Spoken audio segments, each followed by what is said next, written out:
Now, from 21Alive Plus, this is your Fastcast. Good morning. We're taking a live look over Broadway Plaza this morning. I'm trying to figure out if that is the heat cranking in the Steve Shine office or if that is snow blowing off of the roof. But doesn't look too windy, so maybe it's just the heat cranking over there, which is good news. You're going to need to bundle up this morning. It is bitterly cold outside, and it's only going to get colder over the next few days, and we're expecting some more snow, so we've got meteorologist Liz Braden here to track it all out for us.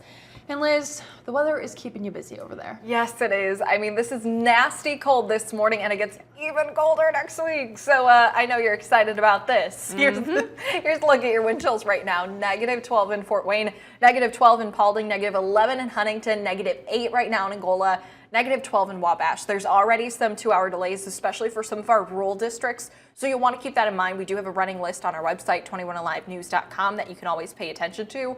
Besides this for this morning, it actually looks really nice for the afternoon. A high of 20 degrees with wind chills, at least in the positive single digits for the afternoon, but bright sunshine with no weather worries for today. Now tomorrow, I'm giving you the first alert. We have another quick round of snow on the way.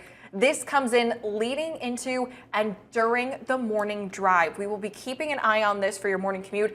I expect things to be slower. Because of that, set your alarms a little bit early tomorrow. That way you don't have to rush getting anywhere. It will be similar conditions to what we saw yesterday. Quick bursts of snow leading to on and off visibility issues, and that will also quickly stack up on some roads. Because of that, there's the possibility of slick spots too. This will be all morning on and off. We'll get a quick break around noon, and then by the late afternoon into the evening, a little bit of lake effect kicks in, especially for our northern counties, right around the time kids are getting out of school.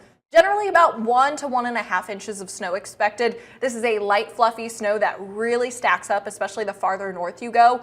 Behind that, we also have another mixed bag rain-snow system on Saturday. That freezing line has been teeter-tottering just a little bit. Because of that, it's really a little bit more questionable as to how much rain we see, but all of us will see snow of some sort on Saturday, especially in the morning.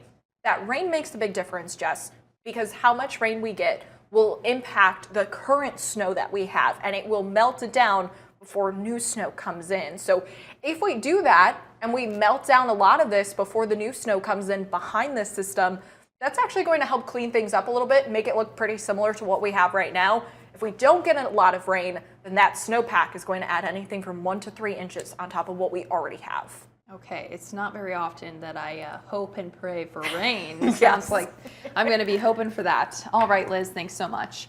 And speaking of snow this morning, we've gotten a lot of it recently, and a Facebook post is sparking some debate about whether you, as a homeowner, are responsible for shoveling your own sidewalk.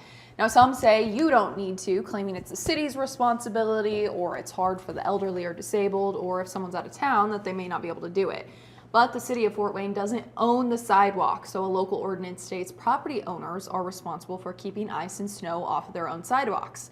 But the city tells us it really all just boils down to everyone helping each other out. We do depend on each other. We all work, play here, sleep here. We know that some people aren't able to do the snow removal, so we just ask that people are neighborly and really reach out to people, especially in neighborhoods, because you may not know the position they're in. Now, if you wait too long, the city could take action against you with a fine, according to that ordinance, but he says they normally wait a couple of days before doing that, and they don't do it very often. One other thing we want to talk about here this morning, lawmakers at the State House are discussing a bill that would legalize marijuana in Indiana.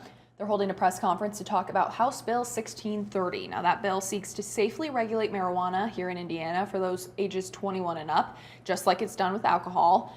Republican Representative Heath Van Natter, other legislators, and some members of the Safe and Regulated Coalition will give their thoughts on and answer any questions about the proposed legislation.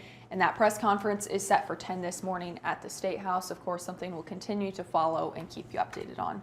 But that's all we have here this morning. Just going to leave you guys again over a live look on Broadway Plaza this morning.